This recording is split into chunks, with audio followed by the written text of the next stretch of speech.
지난주에 서머타임이 시작될 때만 해도 왜 이렇게 빨리 오나 그렇게 생각을 했는데 시간이 확 바뀌어서 이제 완전한 봄처럼 되어 버렸습니다. 오늘 새벽에 아침에 교회 와서 기도하는데 옆에서 새 소리도 새가 지저귀는 소리도 들립니다. 이제 봄이 완전히 온 것 같습니다. 이 봄에 여러분의 삶에도 하나님의 은총이 함께하기를 바랍니다. 오늘은 존 스토트 목사님의 책 제자도에서 다룬 6번째 주제를 다룰 차례입니다. 6번째 주제는 균형, 밸런스입니다. 맨 처음 이 책을 접했을 때 저는 이 균형이라는 주제를 보고 좀 의아스럽게 생각을 했습니다.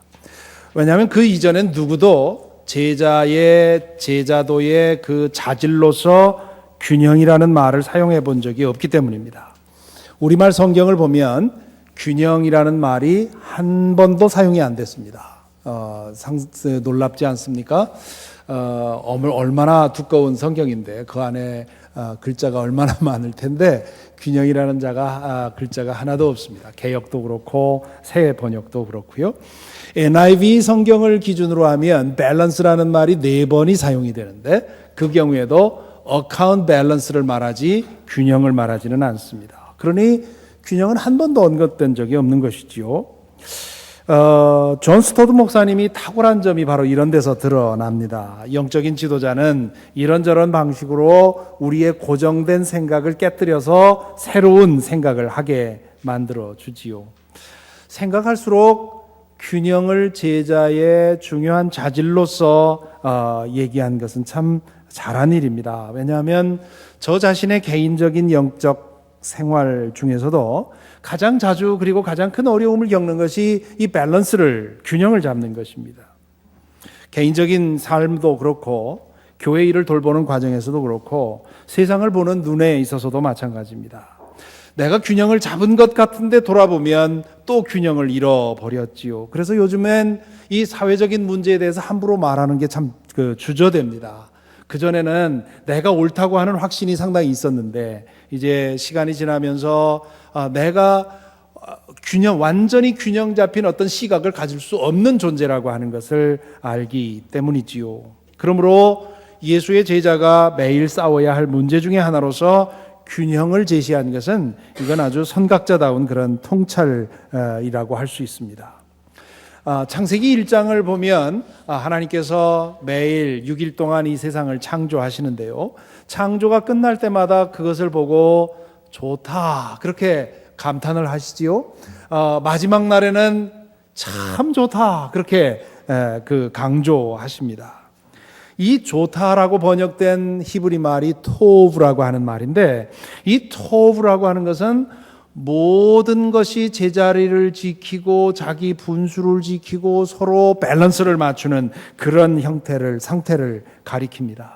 그런 상태를 가리키는 히브리 말이 또 하나가 있는데 샬롬이라는 말입니다. 이 샬롬이라는 말이 우리는 평화가 깨진 것, 싸우는 상태 이런 상태를 말하지만 실제로는 그것보다 더 큰 의미지요. 모든 것이 제 자리에 있고 서로 어울리는 상태를 말합니다. 우리 동양의 육아 전통에서는 그것을 중용이라고 했습니다. 골든 민. 이 중용이라고 하는 것은 중간 상태에서 균형을 잡은 그런 것이 아니라 모든 것이 자기에게 주어져 있는 그런 상태로 돌아가서 서로 어울리는 것을 말하지요. 그것이 하나님이 원래 지으신 상태입니다.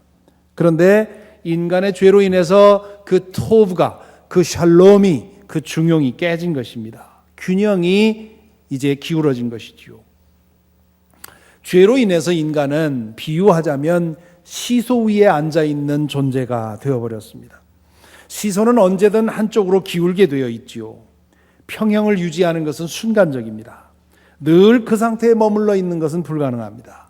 그것이 우리의 죄성의 증거 중에 하나입니다.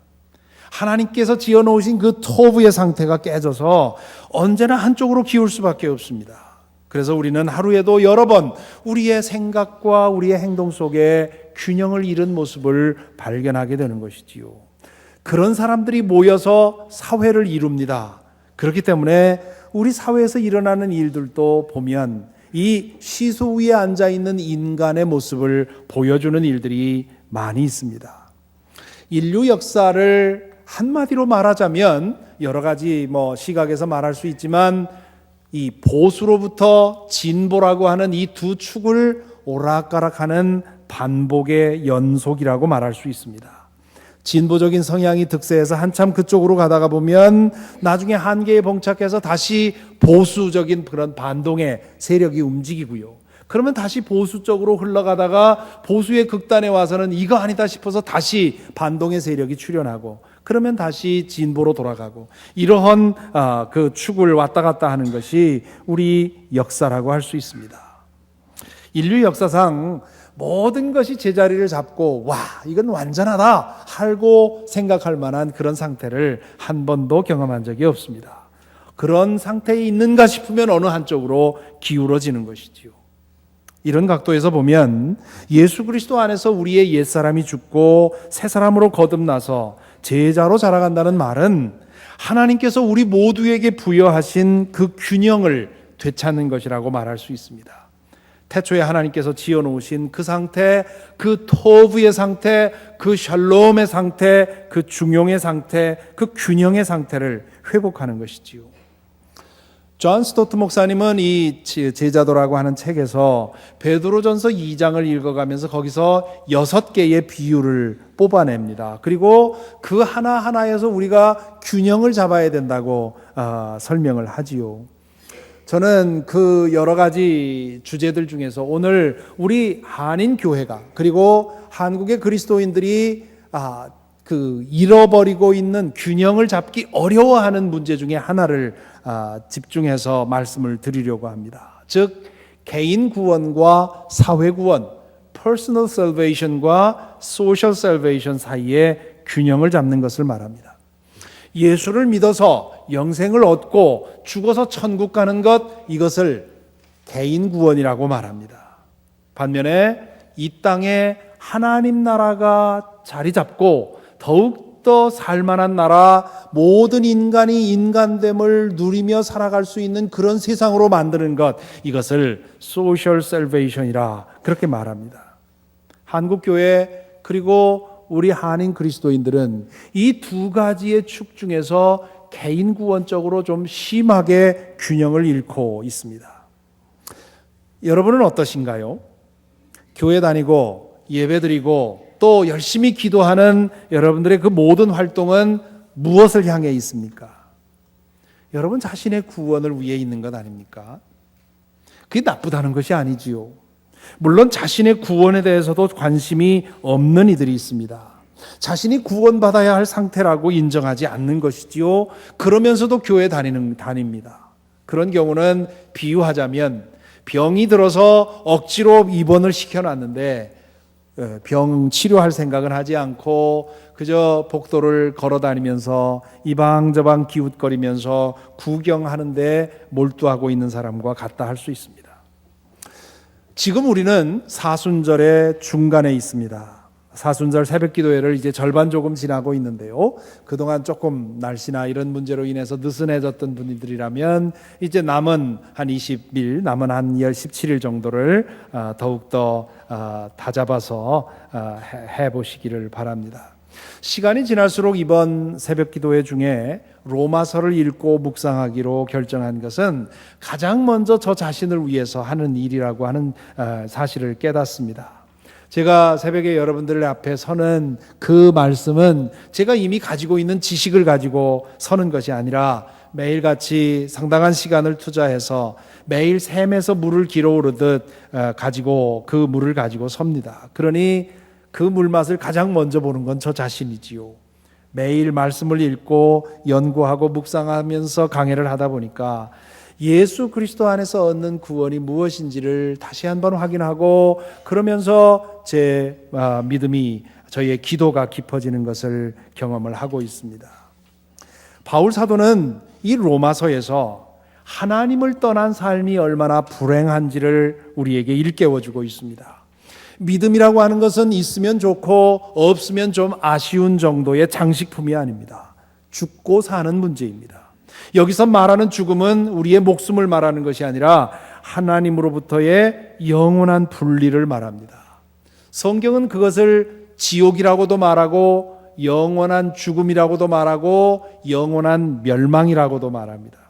이것은 다 비유입니다. 그게 뭔지 우리는 모릅니다.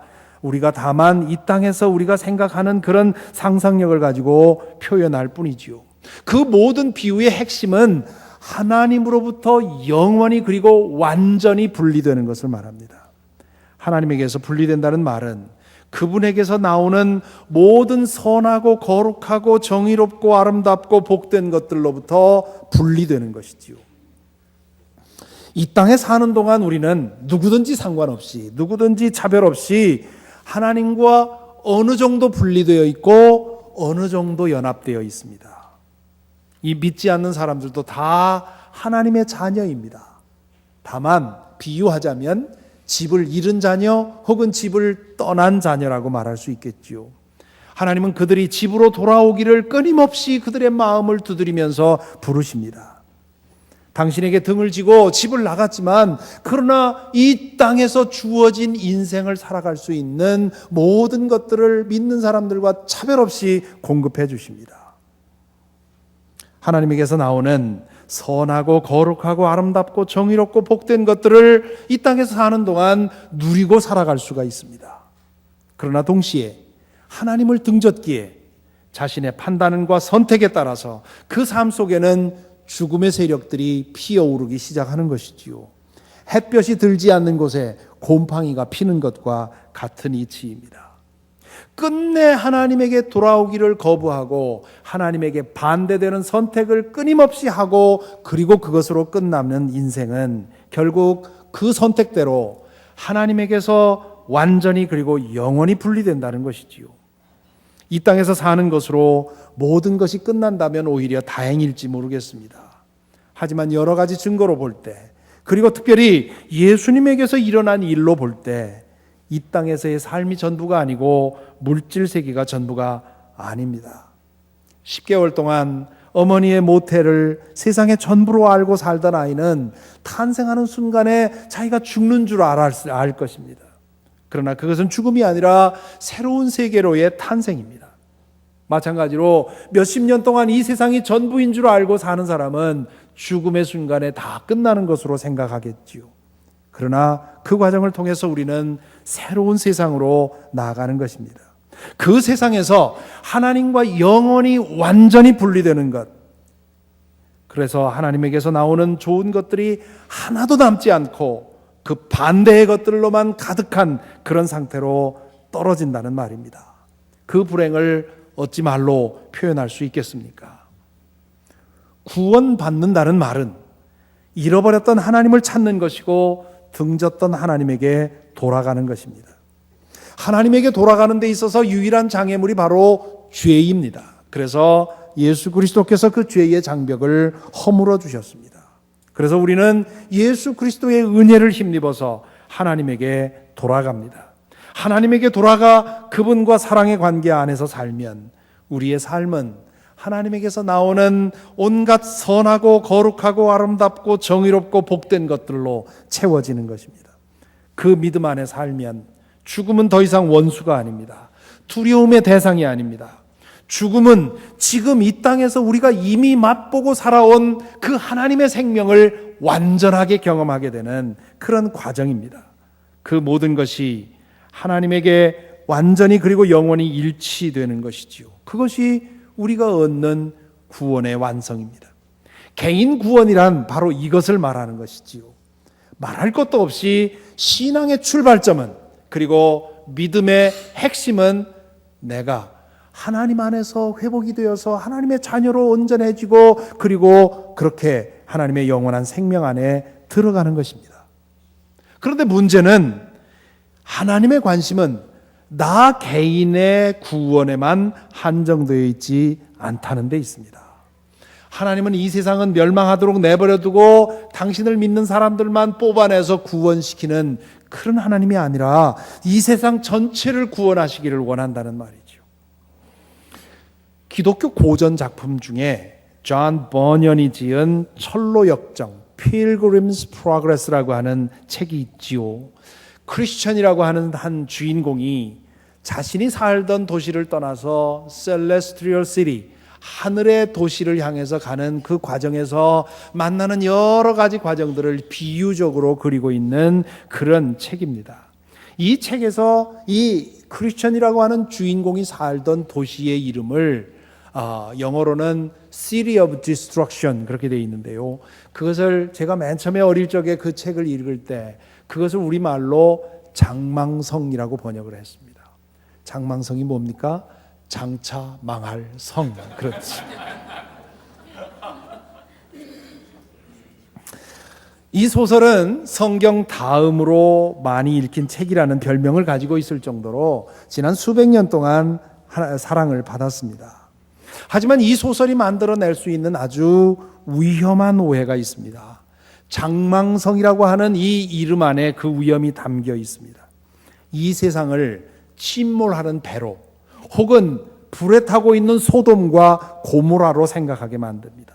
이렇게 생각하면 믿음을 가진 사람들은 마치 작년에 일어났던 세월호의 그 침몰 사건에서 선장이 자기 먼저 빠져나갔던 것처럼 그러한 상태로 그런 방식으로 구원을 생각하게 된다는 것이지요.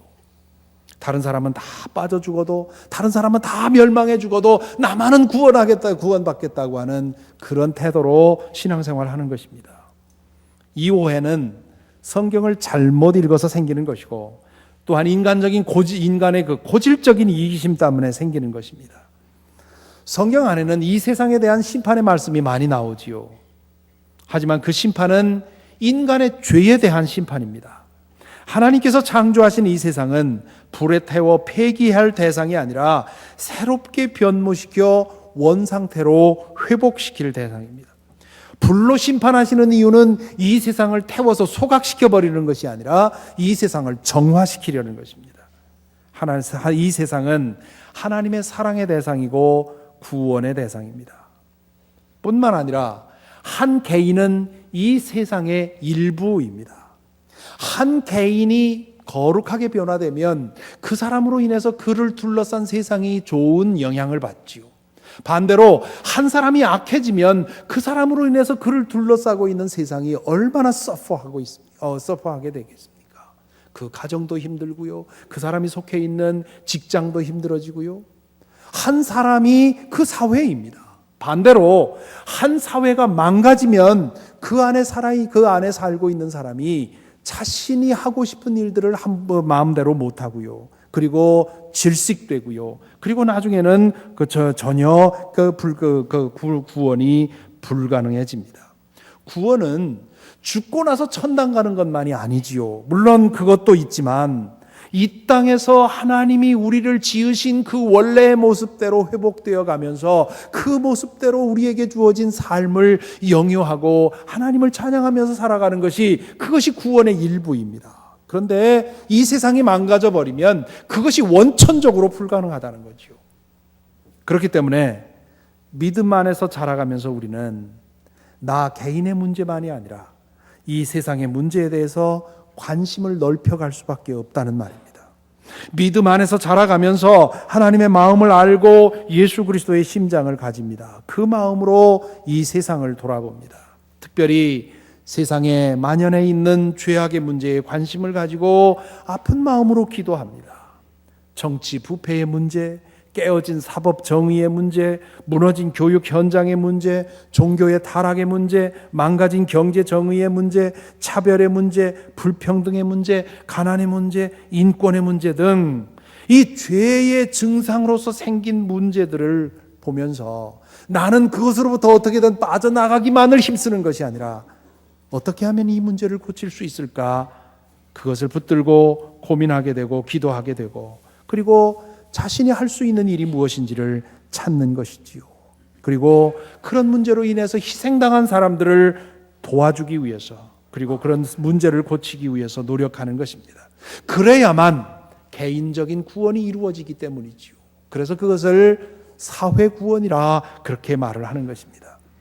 한 개인이 예수 그리스도를 알고 구원에 이르도록 돕는 것을 전도라고 하죠. 이벤젤리즘이라 그렇게 얘기를 합니다.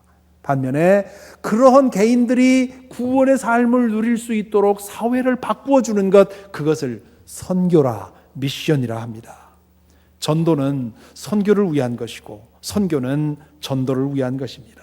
교회는 이 두 가지의 사이에서 균형을 잡아야 되는 것이지요. 앞에서도 지적했지만 한국 교회는 개인 구원의 문제에 대해서는 참 잘하는 편입니다. 하지만 이 사회 구원에 대해서는 많이 부족한 상태입니다.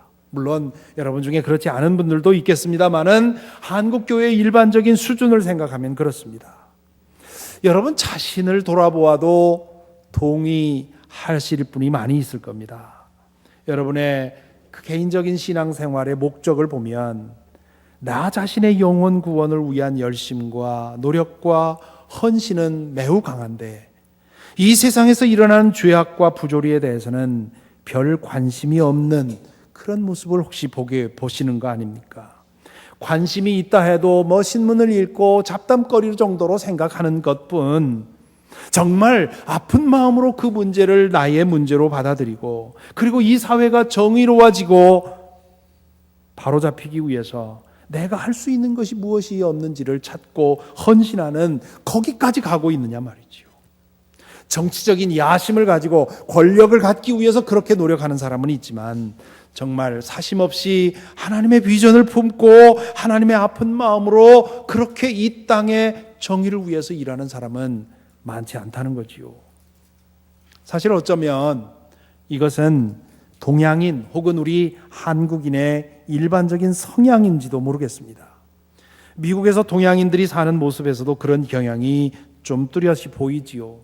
지난 60년대부터 미국의 흑인들과 의식 있는 백인들이 이 인종차별 문제를 철폐하기 위해서 얼마나 많은 희생을 치렀습니까? 그 결과로 많은 진보를 이루었지요. 최근에 몇몇 캠퍼스에서 터진 그런 사건에서 보듯이 아직도 이 인종차별의 문제는 완전히 해결되려면 멀었습니다. 아니, 완전히 해결될 수가 없습니다. 인간의 타락한 본성이 온전히 치유되지 않고는 불가능하지요. 새하늘과 새 땅이 임할 때에나 그 일은 완전히 해결이 될 것입니다. 하지만 지난 동안에 많은 사람들이 이 문제를 붙들고 희생하고 헌신함으로 인해서 오늘날 적어도 법적인 차별은 없어졌고요. 그리고 적어도 공개적으로 그런 언행을 하는 것은 잘못됐다고 하는 사회적인 인식만큼은 퍼져 있는 거 아닙니까? 그런데 그 기간 동안 수많은 사람들이 인권과 평등을 위해서 희생당할 때 동양인 이민자들은 숨을 죽이고 있었다는 것이지요. 인권운동에 관한 사진들 가운데 동양계 얼굴이 끼어 있는 것을 보는 것은 참으로 드문 일입니다. 이것은 제가 하는 말이 아니라 미국 민권운동에 대해서 그 민권운동 역사를 연구한 사람들이 자주 지적하는 사실입니다. 민권운동, 이 휴먼 라이트스를 위해서 수많은 흑인들이 고난당할 때 동양계 이민자들은 몸을 낮추고 목소리를 죽이고 열심히 일해서 돈을 모았고 자녀들을 잘 교육시켰다는 것이지요. 그 기간 동안에 한국계 이민자들은 미국 안에 수많은 이민교회를 세웠지요. 그들의 뜨거운 믿음은 자신의 개인 구원과 성전 건축에 모아졌을 뿐 이 사회를 변화시키는 일에는 별 관심이 없었습니다. 사회 곳곳에서 똑똑하고 근면하다는 인정은 받았지만 정의롭고 희생적이라는 평가는 받지 못했습니다. 오히려 협조 잘하는 사람들, 영어로 They are innocent people, so innocent, 그런 순진한 사람들로 인정이 되었습니다. 오해는 하지 마시기 바랍니다. 지금 이 자리에도 지난 50년, 60년 동안 참으로 인종차별 심할 때 오셔서 이민생활하면서 뿌리 박기 위해서 모진 고통을 경험하면서 오늘 이 자리까지 오신 많은 이민 1세 선배들이 계십니다. 그분들을 이 말로써 모욕되게 하려고 하는 것은 아닙니다. 그만한 이유가 있었겠지요. 추측컨대 하루 먹고 하루 사느라고 그런 문제에 관심을 돌릴 여력이 없었을지 모릅니다. 동양계 혹은 한국계 이민자들이 그 당시에 연대해서 투쟁할 만한 그런 세력이 없었을지도 모릅니다. 동양계 혹은 한국계 이민의 역사가 당시에는 한 몇십 년밖에 되지 않았기 때문에 그럴 만한 역량도 만들어지지 않았을 것입니다. 그런 충분한 이유가 있습니다. 그러나 오늘날 이민 2세와 3세로 이어져가는 지금도 여전히 동양계 이민자들 혹은 한국계 이민자들은 이 사회에서 똑똑하고 근면하고 협조 잘하는 사람들로 인식되고 있습니다. 사업에 성공하여서 거대한 부를 일군 2세 한국인 2세 혹은 3세는 있지만 이 사회를 변혁시키기 위해서 작은 수입에도 불구하고 거친 삶을 사는 그런 사람들 많지 않지요. 우리 한인 이민자 부모님들은 자녀들이 안정적인 직업을 가지고 아이 셋 낳고 그리고 풍요롭게 살기를 원합니다.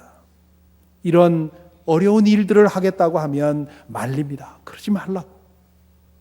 그러다 보니 이제는 동양계 혹은 한국계 이민자의 수도 많아졌고 역사도 깊어졌지만 여전히 한인교회, 이민교회의 수와 규모에 비하면 한인들이 이 사회에 영향력을 끼치는 면에 있어서는 참으로 부족한 상태에 있습니다. 우리 교회 역사가 지금 65년을 향해서 가고 있는데요. 지난 65년의 역사 속에서 믿음 때문에 예수 그리스도를 만났기 때문에 내가 부와 권력을 내어놓고 이 땅에 하나님 나라의 정의가 실현되는 일을 위해서 헌신하겠다고 나선 우리의 이 교회에서 길러진 자녀들이 얼마나 되는지요.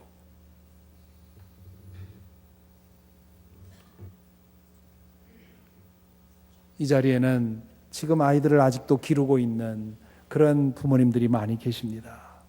정말 내가 아이들에게 무엇을 기대해야 될지. 우리 부모님들 정말 어려운 상황 속에서 이 땅에서 자리 잡기 위해서 힘들어 하셨던 분들이 너무도 당신들의 삶이 너무도 힘들었기에 너희들은 그래도 좀 전문직으로 좀 안정되게 풍요롭게 살라고 했던 그 유산을 우리가 계속 물려줘야 하는지 심각하게 고민할 필요가 있다고 믿습니다. 우리처럼 개인 구원에 만족하고 안정된 삶을 살다가 사회 구원을 위해서 삶의 궤도를 수정한 사람의 이야기를 소개하려고 합니다. 인터내셔널 저스티스 미션이라고 하는 구호단체를 설립한 게리 하우겐이 그 사람입니다. 몇 년 전에 한번 잠시 이분 이야기를 한 적이 있습니다. 그는 원래 미국 법무성에서 인권 문제를 다루는 검사였습니다. 하버드 대학을 졸업하고 유니버시티 오브 시카고에서 그 로열 로 스쿨을 나온 재원입니다. 그가 법무성에서 이 경찰들의 미스컨덕트를 조사하는 그런 일을 하던 중에 1994년에 루안다 학살, 루안다 제노사이드가 있었을 때 그 후유증에 대해서 연구조사하는 UN 위원회의 디렉터로 선정이 되게 됩니다. 그래서 여러 위원들과 함께 루안다에 가서 그곳에서 일어난 일들을 조사하고 그리고 보고서를 작성을 했습니다. 그리고는 그 모든 일을 마치고 귀국해서 자신의 직장을 내려놓고 인터내셔널 저스티스 미션이라는 것을 설립합니다. 이 단체는 인권이 부정당하고 유린당하는 나라와 도시에 법률가들을 파견해서 그 현지 법률가들과 함께 그 인간의 기본적인 권리까지도 압살하는 그러한 부조리한 조직과 제도를 개선하기 위해서 지금까지 노력해오고 있습니다. 루안다에 가서 그 현실을 보면서 아무리 개인이 노력한다 해도 제도와 조직이 불의하면 개인 구원은 불가능하다는 사실을 깨닫고 그리고는 이 일을 시작을 한 것이지요. 그가 얼마 전에 그러한 그 구호 활동의 결과를 가지고 거기서 얻은 지식을 가지고 폭력국가라고 하는 The Locust Effect라고 하는 책을 출판했습니다. 얼마 전에 우리말로도 번역이 되었는데요. 그는 이 책에서 저개발 국가와 선진국 안에 있는 슬럼가에 얼마나 폭력이 일상화되어 있는지 그리고 그 폭력이 일상화되어 있는 상황에서는 사람들이 제대로 숨을 쉬고 살 수 없다고 하는 그런 사실을 알게 되면서 이 인류의 지금 가장 큰 문제가 가난의 문제인데 그 가난의 문제를 해결하려면 이 일상적인 폭력을 해결하지 않으면 안 되고 이 일상적인 폭력을 해결하려면 법과 제도의 문제를 고쳐야 된다고 하는 그러한 호소를 이 책에서 하고 있습니다. 그 폭력이 마치 메뚜기 떼가 습격하듯이 이 미국 농장에 가끔 메뚜기 떼가 습격하면 하룻밤 사이에 아무것도 안 남기고 다 쓸어버리지요. 그것처럼 이 폭력, 일상화된 폭력이 인간의 삶을 황폐화시킨다는 사실을 고발을 하고 있습니다. 게리 하우겐이 이 인터내셔널 저스티스 미션을 시작한 것은 그 루안다 학살에 대한 조사를 마치고 돌아와서 거기에서 너무 충격을 받았기 때문에 그 충격을 가지고 성경을 읽는 중에 하나님의 뜻을 발견하게 됐는데 그것이 바로 오늘 읽은 이사야서 1장입니다. 이 게리 하우겐은 아주 신실한 그리스도인입니다. 그는 이 이사야서 1장을 읽는 중에 자신을 법률가로 길러내신 하나님의 뜻을 발견하게 되고 그 뜻을 따라 이런 일을 지금 하고 있다고 하는 것이지요. 오늘 본문에서 하나님은 예언자 이사야를 통해 당시 이스라엘 백성들의 균형 잃은 신앙을 책망하십니다. 그들은 자신의 구원을 위해서는 열심이었습니다. 정성을 다했습니다. 예배에 제사에 모든 것을 드렸습니다. 하지만 정직하고 정의롭게 일하고 이 사회의 다른 사람들을 구제하는 그런 일에 대해서는 전혀 관심이 없었습니다. 그저 나 혼자 구원받고 나 혼자 축복받으면 된다고 생각하고 살았던 것이지요. 하나님은 이 이사야를 통해서 그들의 삶에 대해서 책망하십니다. 그러면서 오늘 말씀 전체에서 그렇지만 특별히 15절부터 17절에 이렇게 말합니다. 너희가 팔을 벌려 기도한다 하더라도 나는 거들떠보지도 않겠다. 너희가 아무리 많이 기도를 한다 하여도 나는 듣지 않겠다. 너희의 손에는 피가 가득하다. 너희는 씻어라. 스스로 정결하게 하여라. 내가 보는 앞에서 너희의 악한 행실을 버려라. 악한 일을 그치고 옳은 일을 하는 것을 배워라. 정의를 찾아라. 억압받는 사람을 도와주어라. 고아의 송사를 변호하여 주고 과부의 송사를 변론하여 주어라. 기도하지 말란 말이 아니지요. 제사 드리지 말란 말이 아니고요. 예배 드리지 말란 말이 아닙니다. 하나님은 무엇보다도 예배를 중요하게 생각하십니다. 그래서 레위기에는 그 예배의 규정에 관한 상세한 지침을 주시지 않습니까? 저도 목회를 해보면서 평생토록 이 교회 안에 살면서 여러 번 그런 것을 확인합니다. 하나님에 대한 우리의 마음의 태도는 그 예배의 태도를 보면 알 수 있습니다. 믿음의 시험이 닥치면 가장 먼저 무너지는 것이 예배에 대한 태도입니다. 예배에 대한 사모하는 심령이 가라앉고요, 차가워지고요. 그리고 예배 중에 진심으로 마음 다해 집중하지 않습니다. 이런저런 일로 자신을 부산하게 만들면서 하나님을 피하게 되죠. 중심을 보시는 하나님께서 가장 중요하게 생각하는 것은 예배입니다. 그러므로 여러분, 무슨 일이 있어도 아무리 바쁜 일이 있고 아무리 급한 일이 있어도 적어도 예배만큼은 마음을 다해 드려야 합니다.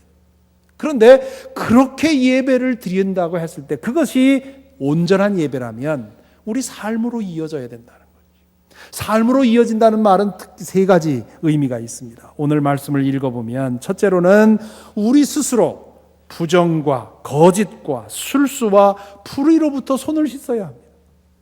여기 오늘 말씀에 너희 손에 피가 가득하다. 그러면서 그 피 묻은 손으로 나에게 제사를 드리고 있느냐? 그렇게 말씀하지 않습니까? 실제로 피가 묻었다는 말이 아니라 우리의 일상생활에서는 불의하게 살면서 예배드리면 그것을 갚아주시리라고 생각하는 것이 잘못이라는 거지요. 둘째는 불의한 사람들에 의해서 혹은 부조리한 법과 제도에 의해서 고난당하는 사람들을 돌보아주고 그들에게 힘이 되어줘야 합니다. 목소리 없는 사람에게 목소리가 되어주고 발이 없는 사람에게 발이 되어주고 돈 없는 사람에게 돈이 되어주고 기도할 수 없는 사람에게 기도가 되어주는, 돈이 없다면 마음이라도 줄 수 있는 그런 마음을 품어야 예수의 제자라는 거지요. 사실 어려움에 처해 있을 때 정말 필요한 것은 돈이기보다는 그 사람의 시간이요, 그 사람의 마음일 때가 더 많이 있습니다. 셋째로 뜻 있는 사람들이 힘을 합쳐서 부조리한 법과 제도를 고치기 위해서 힘써야 합니다. 우선 지금 이 사회에서 영향력 있는 자리에 앉아 계신 분들은 크든 작든 풀과 작은 몇 사람이 모이는 그런 조직이든 아니면 큰 조직이든 간에 내가 서 있는 그 조직 안에서 정의가 무엇인지, 이루어지는 일들이 정말 바른 것인지를 돌아보면서 그것을 이룰 수 있도록 힘써야 할 것입니다. 뿐만 아니라 이 사회가 잘못되고 있는 것에 대해서 목소리를 내는 그런 노력을 해야 되겠지요. 만일에 우리 사회에 이 그리스도인들이 자신이 선 자리에서 자신의 조직 안에 정의가 깃들게 하기 위해서 노력한다면, 그렇다면 우리 사회는 엄청나게 달라질 것입니다. 그렇게 하지 못하는 이유는 거기에는 기득권이 달려 있습니다. 크든 작든 모든 자리에는 거기에 따르는 기득권이 있습니다. 그 기득권을 포기하지 않으면 정의로운 조직을 만들 수가 없습니다. 사랑하는 성도 여러분, 여러분의 믿음은 이 점에서 얼마나 균형이 잡혀 있습니까? 한쪽으로 기울어진 시소처럼 개인의 구원에만 집중하고 살아온 것은 아닙니까? 우리가 속해 있는 이 미국 연합감리교회는 사회 구원 쪽으로 기울어져 있지요. 그래서 이 영적인 생명력은 점점 죽어가면서 그저 이 사회를 돕기, 뭔가를 구호 활동이나 이런 것을 열심히 합니다. 그런데 이 영적인 생명력이 죽어 있다 보니까 그런 일들이 오히려 자신의 공명심만 높이게 되고 사람의 영혼을 구원하는 일엔 도움이 되지 않는 경우를 많이 보게 됩니다. 반면에 우리 한인 교회들은 신앙적인 열심, 개인 구원에 대한 열심은 뜨거운데 사회 정의에 대한 관심은 매우 부족한 형편입니다. 어느 것도 바람직하지 않습니다. 우리 한인 교회들은 미국 연합감리교회 안에 이 영적인 생명력, 개인 구원에 대한 열정을 회복시키는, 기도에 대한 열정, 예배에 대한 열정, 전도에 대한 열정, 이것을 회복시키는 이 일에 마음을 써야 하겠습니다. 우리 조영진 감독님께서 버지니아 연회의 감독이 되신 후에 계속해서 기도하라고 다니는 교회에서마다 강조하는 이유가, 지금 미국 연합감리교회에 필요한 것은 바로 이 영적인 생명력이라고 판단하시기 때문입니다. 반면에 우리 한인 교회들은 미국 교회들로부터 우리의 이 영적인 생명력이 있다면 그 생명력을 어떻게 표현해야 하는지, 우리 이 사회를 바라보면서 하나님의 눈으로 바라보면서 그것을 나의 문제로 끌어안고 그리고 그것을 해결하기 위해서 우리가 할 수 있는 일을 찾는 이런 노력을 우리는 또한 배워야 할 것입니다. 지난주에 저는 홀로만의 행복은 없다, 우리가 가진 것으로 나 자신만을 위해서 사용하지 말고 나 자신을 위한 소비는 줄여가면서 할 수 있는 대로 나눌 수 있도록 하자 말씀을 드렸습니다. 오늘 그 맥락에서 혼자만의 구원은 없다라고 제목을 정했습니다. 하나님께서 우리 개인만을 원하시는 것이 아니라 당신의 백성을 가지기를 원하십니다. 하나님께서는 내 영혼만을 뽑아가시는 것이 아니라 이 세상 전체를 변화시키기를 원하십니다. 그러므로 우리는 믿음 안에서 자라가면서 하나님의 마음과 기대를 알고 그 기대에 따라 세상을 구원하기 위해 우리가 할 일을 찾아야 할 것입니다. 그것이 예수의 제자가 짊어져야 할 십자가입니다. 십자가는 항상 어렵습니다. 십자가는 항상 고통스럽습니다. 그러나 그 십자가를 지는 데서 오는 그 기쁨, 그리고 그 보람, 그 의미는 다른 무엇으로도 채울 수 없습니다. 그러므로 예수 그리스도를 뒤따라 우리의 십자가를 지고 걸어가십시다. 기도하겠습니다.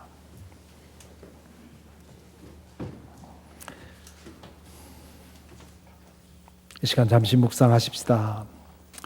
우리의 믿음을 살펴보십시다. 우리가 그동안 이렇게 열심으로 믿는 목적이 어디에 있었습니까?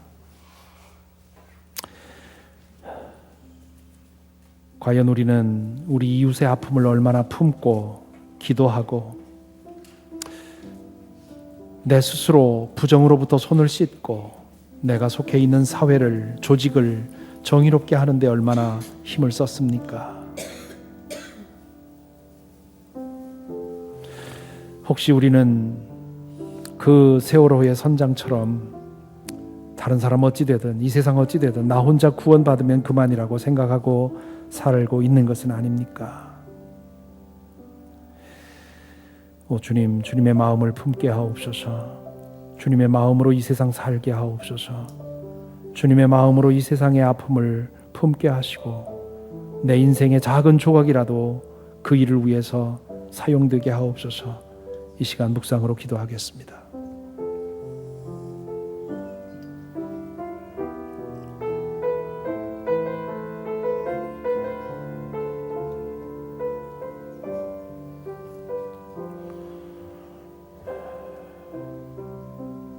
창조의 주님, 제 창조의 영을 저희에게 부어 주옵소서. 태초의 그 아름다움을 회복하게 하옵소서. 온 세상과 더불어, 이웃과 더불어 주님 지으신 이 세상을 낙원으로 변모시킬 수 있도록 저희에게 주님의 영을 부어 주시옵소서. 예수 그리스도 이름으로 기도하옵나이다.